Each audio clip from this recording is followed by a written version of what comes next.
Major General Abdul Karim, Komandan Maktab Ketahanan Nasional.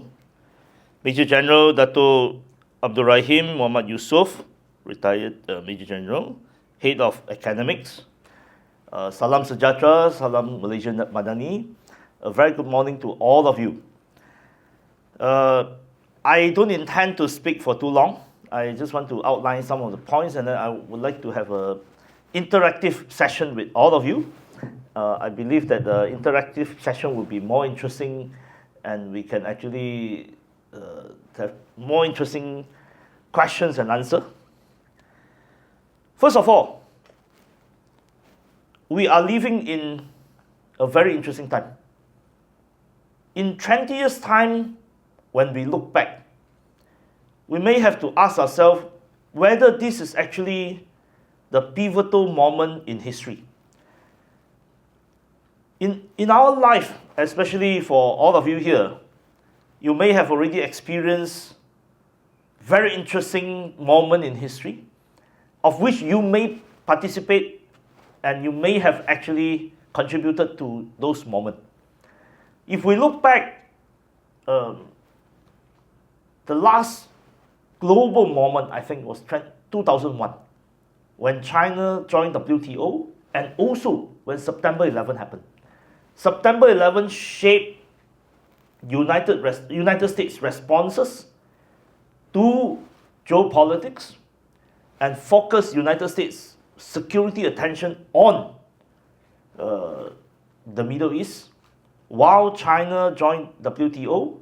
And at that time, the understanding about the global order was that China will gradually integrate into the Western-led liberal order. However, that did not turn out the way Washington, D.C. would like to, and therefore we are seeing a total shift over the last couple of years. Now, I just want to open this because I think it is important that we realize maybe in 20 years' time, when we look back, this is the pivotal moment. 2025 may be the year that we see, the year that shaped the following decades. Now, I want to say all this because I am very glad that I'm back here again. I started speaking with the cohort, the first cohort, in September 2019 in my capacity as Deputy Defense Minister, and subsequently I speak to one of the cohort as opposition member and came back as a Deputy MITI Minister, and I hope I'll continue to engage the National Resilience College in the years to come. The role of the National Resilience College is important, and I hope we can do more. We can do more, particularly we hope the private sector will be part of the National Resilience College cohort. We also hope that the civil service eventually will send senior officers to join the cohort so that we can develop a common understanding of the national security challenges that we are facing. We are facing we're facing a lot of interesting challenges that we have not seen in quite a while. Just since the Ukraine war, just look at the drones and look at how drones have changed warfare, and look at how AI is embedded in the drones, and how the drones have changed the way, the cost of warfare, how to prosecute a war, and how all this has developed. But coming back to Malaysia and Malaysian economy, which I'm asked to talk about. In my book, Second Takeoff, I think that Malaysia has an important opportunity, a moment in history, and also a potential short window of a couple of years to see the Malaysian economy transform. When was the first takeoff happen? Now, in 1988, between 1988 and 1997, the Malaysian economy grew by 9 to 10% annually. That period of time, we saw sudden surge of the Malaysian economy, particularly in manufacturing. And why did that happen? That takeoff happened because in 1985, the United States pressured Japan to appreciate yen in the Plaza Accord. And because of that, yen became too expensive by about 1988, and Japanese firms decided to relocate from Japan to Batam, Indonesia, Singapore, Malaysia, and Thailand. So the Japanese factories relocated to these Southeast Asian cities, brought with them their Korean suppliers and their Taiwanese suppliers. So that was the first phase of, or first takeoff. But the first takeoff ended in 1997 with the Asian financial crisis, followed by domestically, 1998, Prime Minister Anwar was sacked as Deputy Prime Minister. There was a domestic political crisis of legitimacy. And by 2001, when China joined WTO, Malaysia or Thailand or Indonesia were no longer needed in the global manufacturing supply chain. Why? Because China has scale. The Chinese population was very young at the time, and they could do whatever you needed in manufacturing at a very low cost. So Malaysia became stuck in what the World Bank later called the middle income trap. So for the longest of time, the Malaysian economy was neither here nor there. Because when we compete on costs with China, we are not going anywhere. China was definitely much cheaper for the longest of time. And when we compete on kemahiran, skill, compete on the size, the scale, and compete on quality and technology, we couldn't beat China either now, because China has surged in terms of technology. So we are stuck. We're stuck in the middle, neither here nor there. But now there is an opportunity. Why this opportunity happened? Because globally, for 20 years or more, from the time China joined WTO to COVID, at that time the understanding was the world revolve around the idea of just-in-time. Just-in-time at the end means pursuit of efficiency, cost, and it ended as putting all the manufacturing eggs in one basket called China. So the US companies outsourced all their manufacturing capability to China and thought that the US could do design without doing manufacturing, and their manufacturing could come from China. But now things have changed. The US realized that the world couldn't be run with just one manufacturing hub, China, and without the US doing any manufacturing. Because you can have innovation, but if you do not test it, if you do not manufacture it, you won't know whether it works or not. And now there is this whole concern about de-risking. So if you read the literature, it's about de-risking now. What is de-risking? De-risking basically means the world has shifted from just in time to just in case. So the concern now is how to diversify. And if you look at the world map,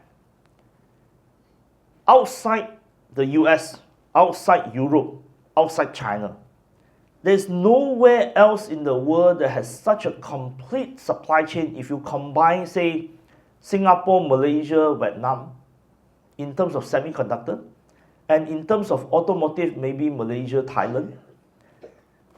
The moment you take out China, you take out Europe, you take out US, nowhere else has this sort of complete and comprehensive supply chain.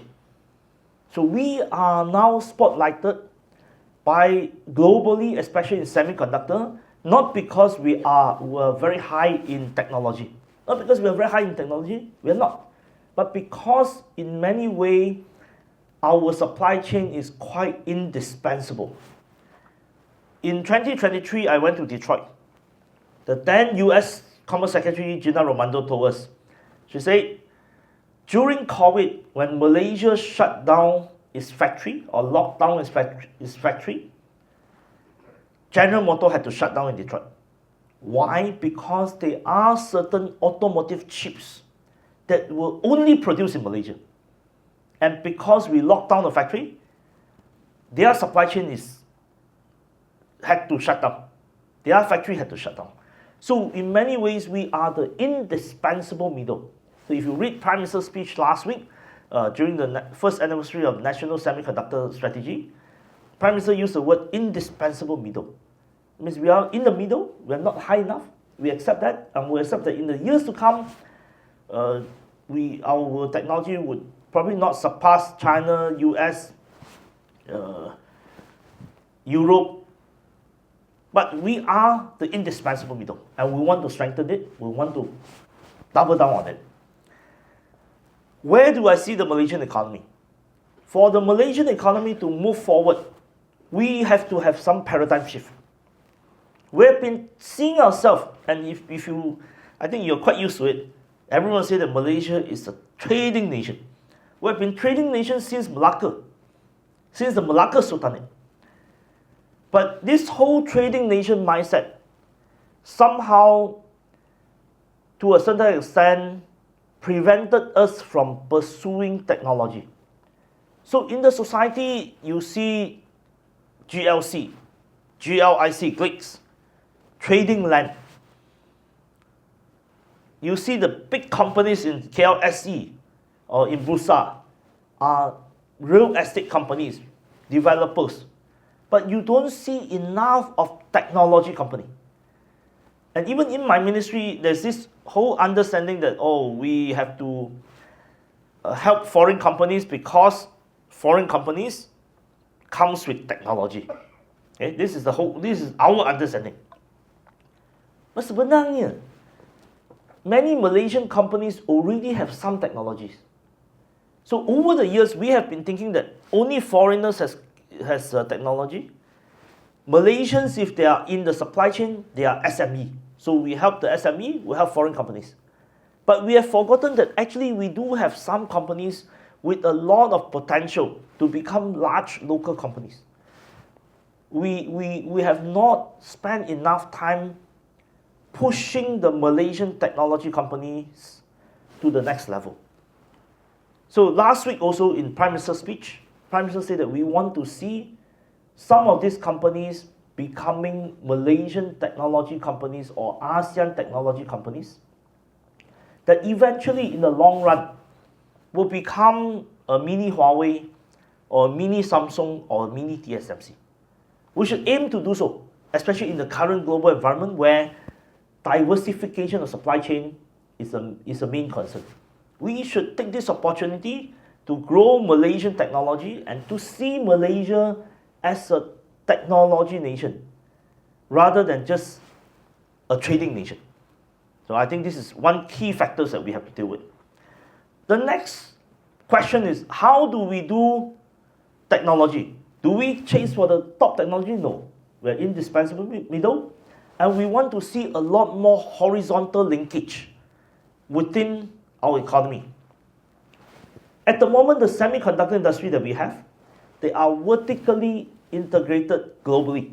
So there is a FDI, MNC, they invested, multinationals invested in Malaysia. The factory produces for the multinationals. They are linked globally, vertically. But you think about this, the semiconductor industry produces a lot of automotive chips in Malaysia. But they are not linked to the automotive sector. Proton has their R&D center in Hangzhou, China.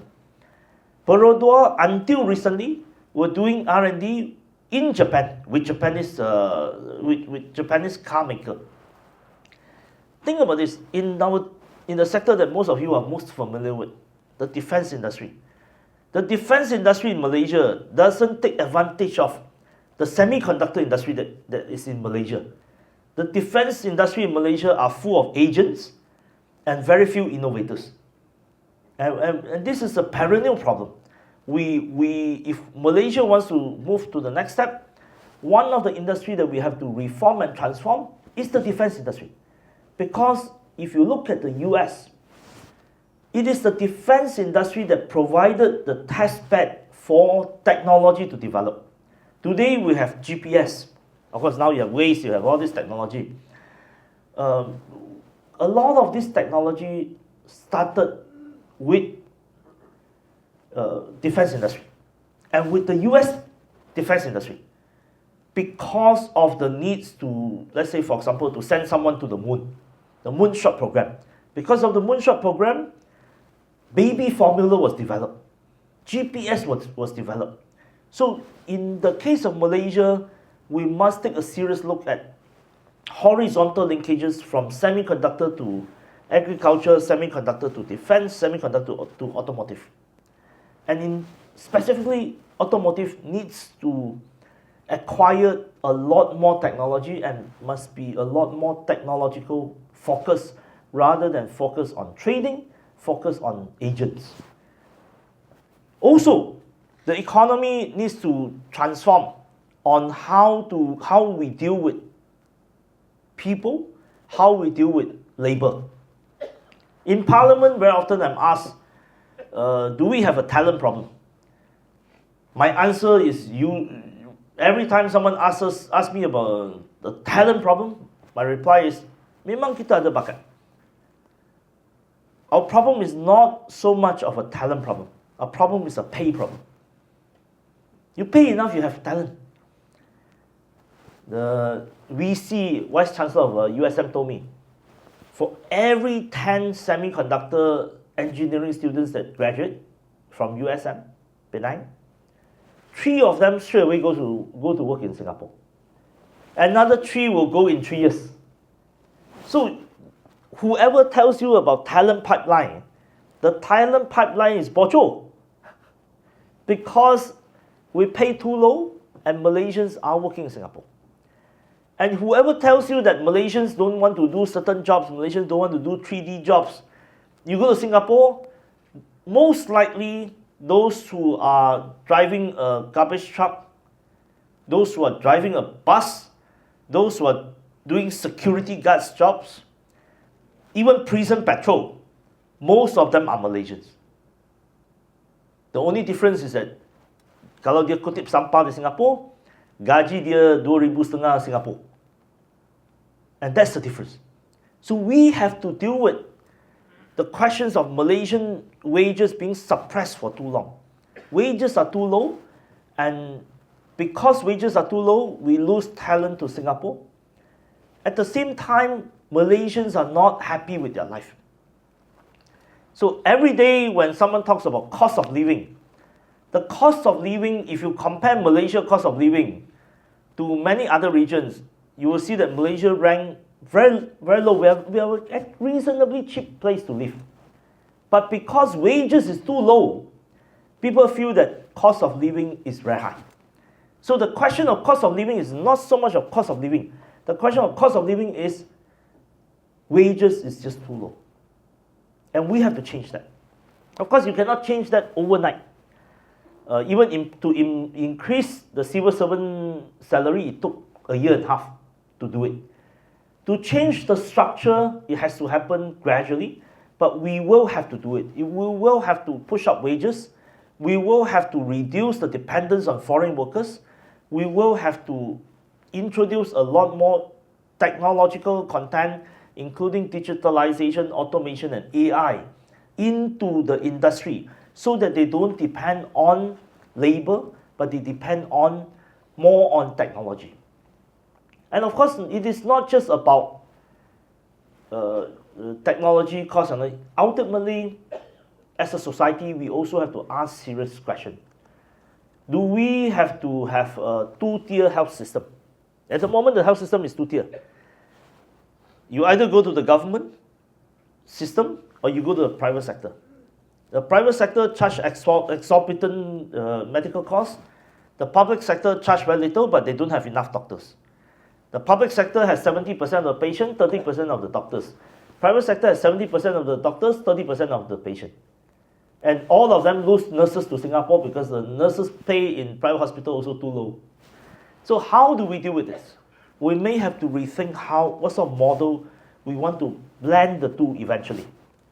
We may have to ask ourselves, do everyone need to live in a sprawling city where the poorest or the youngest among ourselves live in Kajang, Semenge, kita sekarang ni kira Seremban pun sebahagian daripada Kuala Lumpur, and they will have to stuck in jam for hours to come to the city.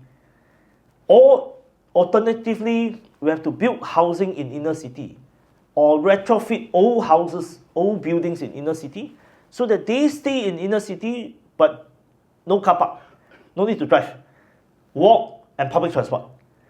Right? We may have to have that sort of transformation so that Malaysians don't have to pay so much to own a car, don't have to be burdened by a housing loan, do not have to be burdened by the worry of medical costs. Now, these are challenges that we will have to deal with. Now, I want to conclude with something about ASEAN. ASEAN is also at a pivotal moment. As I say, if you combine the supply chain in Singapore, Malaysia, and Vietnam, we are a very unique region.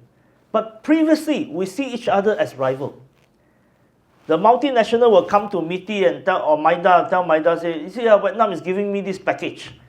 Tax incentive, cheap labor, I can do anything with the environment, no EIA, no assessment. So nowadays, whoever come to me and tell me this, I tell them, you go to Vietnam. Kalau Indonesia bagi package, you go to Indonesia. Whatever you can do in Vietnam, you can do in Indonesia, do it there. Don't have to come to Malaysia to do the low-end work.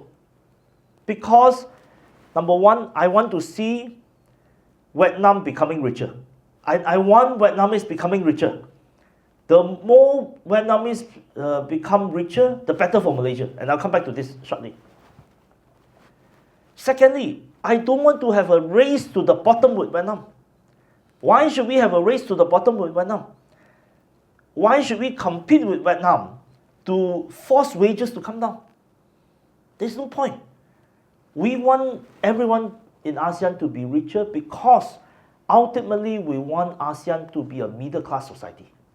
We want a stronger middle class in ASEAN for our own good and for the world's betterment. Why? Now this comes back to the questions about tariff. We are negotiating with the US, and we probably will know the outcome in a day or two, very soon, because 1st of August, everyone will know what Donald Trump wants to do. But we are negotiating with the US, and everyone is so concerned about it. Not just in Malaysia, the whole world is so concerned about tariff in US. Why? And why Donald Trump can basically hold everyone to ransom? For a simple reason. The United States is the consumer of the last resort. United States is the consumer of the first resort. Kita nak export kepada dia. Why do we want to export to them? Because they have the market. And why do we not sell here? Because our people are not rich enough. Our people don't buy as much. So ultimately, we have to create a middle class in Malaysia. We have to create a middle class in ASEAN so that this region is not just a production site. This region is also a consumer site. And think about this. When China first joined WTO, China had 100 million middle class. Today, 25 years later, by any account, China has at least 400 to 500 million Chinese living a middle class life. And then this is what we have to do.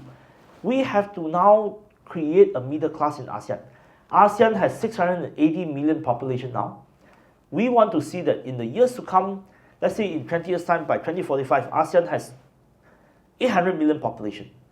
If we can create among ASEAN 300 million ASEAN people live a decent middle class life and they can consume, then this will be a big market. But in order to do so, we have to change our earlier assumption. As I mentioned, we cannot just depend on FDI. We need to develop Malaysian multinationals based on technology. We need to develop ASEAN multinationals with technology. We need to create a people that are rich enough to be middle class, and we do not need to race to the bottom with Vietnam or Indonesia. We can rise together and we can race to the top. So with this, I open up for questions. We can have a conversation, and unfortunately I have to leave at 10 o'clock because I have to go to Parliament, and you're welcome to ask any questions, ask as much as possible, and then we can have dialogue. Thank you.